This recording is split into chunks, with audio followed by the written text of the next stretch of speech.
Assalamualaikum warahmatullahi wabarakatuh. Perkenalkan, nama saya Ahmad Junaidi, NIM 1814080009. Jurusan Tadris IPA Fisika. Mata kuliah Metodologi Penelitian, dosen pengampu Ibu Dr. Miliasari, SPD MSI. Baiklah, pembahasan kita selanjutnya yaitu komponen bab 1.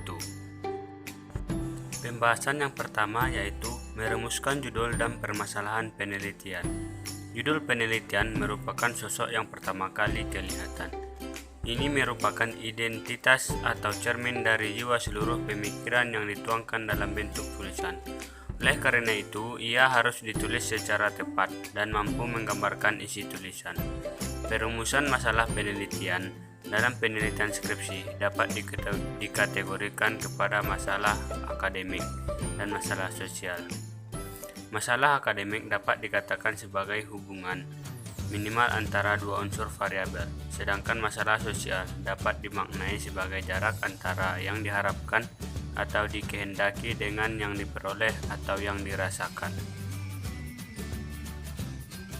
Selanjutnya yaitu identifikasi masalah. Konsep identifikasi masalah adalah proses dan hasil pengenalan masalah atau inventarisasi masalah. Dengan kata lain, identifikasi masalah adalah salah satu proses penelitian yang boleh dikatakan paling penting di antara proses lain. Masalah penelitian akan menentukan kualitas suatu penelitian. Bahkan itu juga menentukan apakah sebuah kegiatan bisa disebut penelitian atau tidak. Masalah penelitian secara umum bisa ditemukan melalui studi literatur atau lewat pengamatan lapangan atau observasi, survei, dan sebagainya. Selanjutnya yaitu batasan masalah.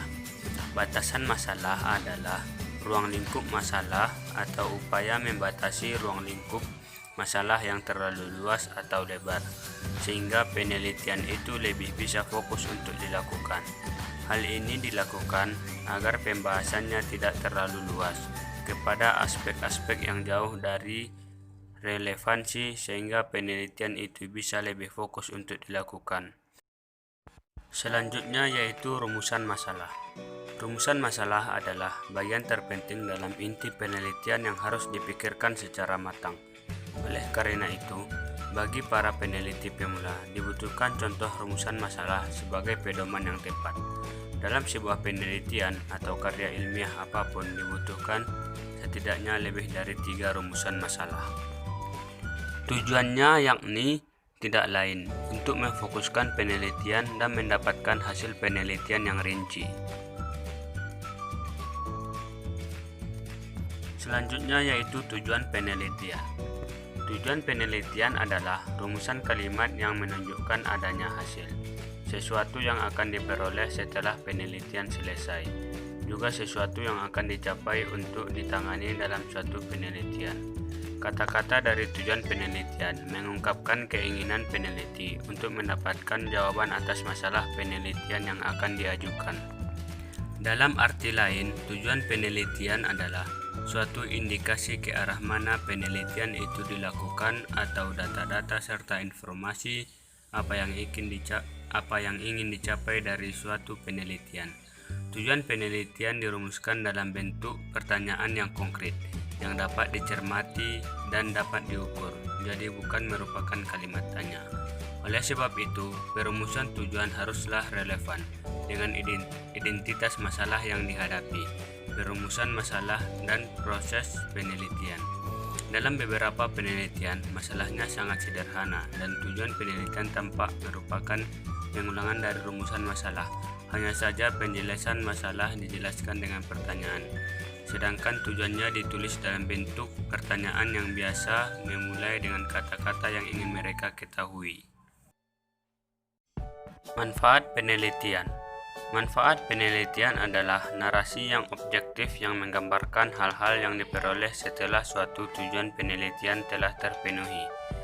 Manfaat penelitian bisa saja bersifat teori atau bersifat praktis, misalnya memecahkan masalah pada objek yang diteliti. Manfaat penelitian merupakan kegunaan hasil penelitian, baik bagi kepentingan pengembangan program maupun kepentingan pengetahuan. Selanjutnya yaitu komponen penelitian pengembangan. 1.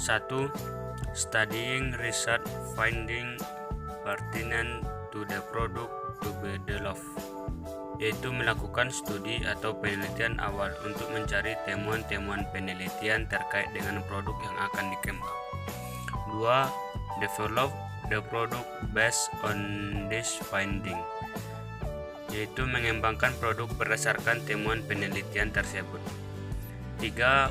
File testing it in the setting where it will be used eventually, yaitu melakukan uji lapangan dalam setting atau situasi senyatanya di mana produk tersebut nantinya digunakan. 4. Revising it to correct the deficiencies found in the field testing stage. Dari 4 ciri utama tersebut memberikan gambaran bahwa ciri utamanya adalah adanya langkah-langkah penelitian awal terkait dengan produk yang akan dikembangkan. Berdasarkan hasil penelitian tersebut, kemudian produk penelitian dirancang dan dikembangkan untuk kemudian diuji dan diperbaiki atau direvisi. Menurut Santiasa, karakteristik penelitian pengembangan dalam rangka peningkatan kualitas pembelajaran sebagai berikut.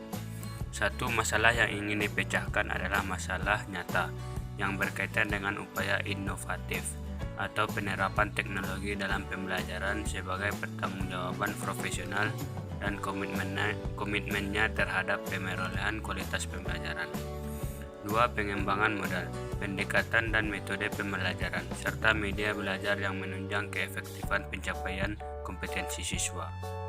3. Proses pengembangan produk, validasi yang dilakukan melalui uji ahli dan uji coba lapangan, serta terbatas perlu dilakukan sehingga produk yang dihasilkan bermanfaat untuk peningkatan kualitas pembelajaran.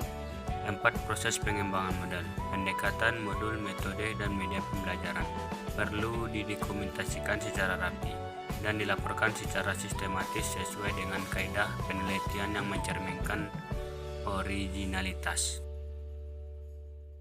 Baiklah, pembahasan-pembahasan tersebut dapat kita lihat pada referensi berikut ini.